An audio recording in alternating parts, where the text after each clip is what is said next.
warahmatullahi wabarakatuh. Perkenalkan kami dari kelompok 5, program studi promosi kesehatan. Sebelumnya, izinkan saya memperkenalkan diri. Nama saya Diva Putri Adila dan saya akan memperkenalkan teman-teman saya.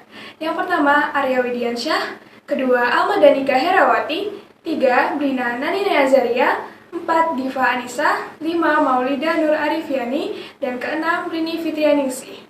Di sini kami akan mempresentasikan hasil diskusi kami yang berjudul Cara Menjalin Hubungan Baik dengan Teman Beda Agama.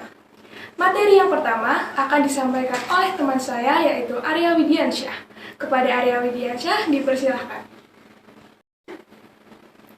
Menjalin hubungan baik dengan teman yang berbeda agama menjelaskan sebagai warga negara yang baik dan umat beragama yang taat. Sikap toleransi haruslah dimiliki demi menjaga persaudaraan dan kesatuan bangsa. Toleransi secara umum diartikan sebagai kesadaran sikap terhadap suatu perbedaan. Apabila dipakai dengan umat beragama, maka adanya sikap menghadapi perbedaan agama dan keyakinan dan dijadikan sebagai warna yang harus dihormati satu sama lain. Materi selanjutnya akan disampaikan oleh Alma Danika Herawati. Kepada Alma dipersilahkan. Baik, terima kasih. Di sini saya akan menyampaikan apa itu toleransi beragama. Toleransi beragama merupakan suatu sikap untuk saling menerima dan keterbukaan terhadap adanya agama apa yang dianut. Setiap orang selayaknya dapat saling menghargai satu dengan yang lain. Toleransi beragama ini bertujuan untuk membuat suasana atau situasi yang harmonis serta menciptakan kerjasama antar umat beragama. Bentuk kerjasama antar umat beragama dapat terjadi dalam berbagai bentuknya. Yang pertama adalah penegakan keadilan. Agama membuat kita dapat menghilangkan diskriminasi yang terjadi di berbagai bentuk dan cara.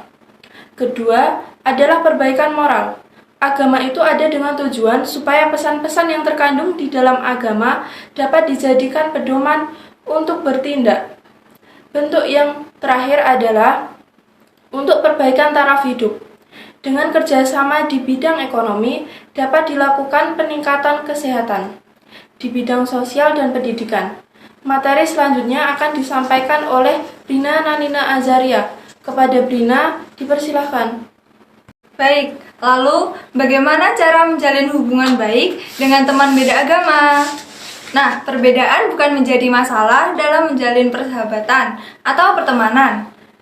Bersahabat yang tulus tidak memandang dari suku, ras, maupun agama. Perbedaan dalam persahabatan mungkin suatu anugerah dan menjadi kekuatan untuk melakukan berbagai kegiatan positif bersama. Jadi, untuk menjaga perbedaan dalam persahabatan, kita harus lebih memahami makna toleransi, agar bangsa ini mempunyai fondasi yang kuat untuk menjaga persatuan, agar tidak terpecah belah. Kunci menjaga perbedaan dalam persahabatan, kita harus saling menghargai, menghormati, dan memahami, menerima keberagaman. Materi selanjutnya akan disampaikan oleh Diva Anissa. Kepada Diva, dipersilakan. Baik, di sini saya akan menyampaikan cara menjalin hubungan baik dengan teman yang berbeda agama. Ada beberapa poin. Yang pertama, tidak berdebat masalah agama. Memperdebatkan mengenai siapa yang paling benar antara para penganut agama bukanlah hal yang harus dilakukan, karena selain menimbulkan perpecahan dan konflik, juga tidak ada gunanya sama sekali. Lebih baik masing-masing dari kita menjalankan ajaran agama sesuai dengan apa yang telah diperintahkan, tanpa harus mengklaim bahwa agama ini benar dan agama ini salah. Yang kedua, tidak menghalangi teman yang beragama lain beribadah. Tidak menghalangi orang lain beribadah adalah salah satu toleransi yang sangat indah. Bahkan sebagai warga negara yang baik, kita tentunya harus saling tolong-menolong dan membantu saudara kita dalam melakukan ibadahnya dengan tenang dan aman. Yang ketiga yaitu tidak menghina ajaran agama lain. Kita diajarkan untuk saling menyayangi dan menghormati agama yang dianut oleh orang lain tanpa menghina atau mencaci maki ajaran agamanya. Yang keempat, menghormati perayaan agama orang lain. Menghormati perayaan agama orang lain bukan berarti kita harus merayakan hari besar agama mereka, tetapi lebih kepada tidak mengganggu dan berbuat sesuatu yang merugikan untuk kelangsungan dan kekhidmatan ibadah tersebut.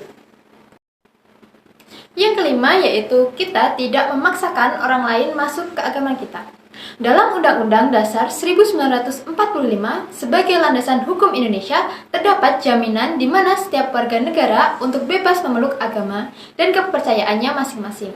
Oleh karena itu, kita tidak boleh memaksakan orang lain untuk masuk ke agama kita.